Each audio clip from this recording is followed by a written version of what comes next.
The storm that rolled through town last week took your home and several of your neighbors. Total losses. The demand for construction has went through the roof.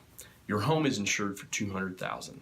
You met with your contractor today, and he's informed you that to rebuild your home exactly like it was will cost $215,000.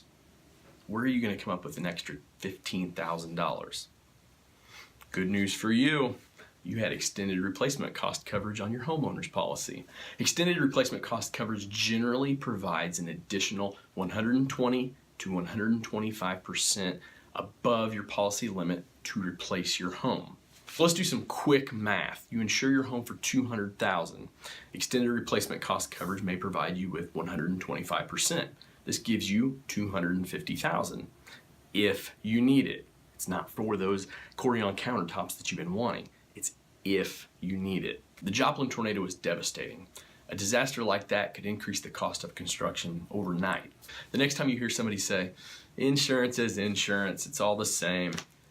No, it's not. Not all homeowners policies come with extended replacement cost coverage. They're not all the same. Keep asking those questions. We'll do our best to keep up. My name's Brandon, and this is day 30 of 34 days of homeowners insurance.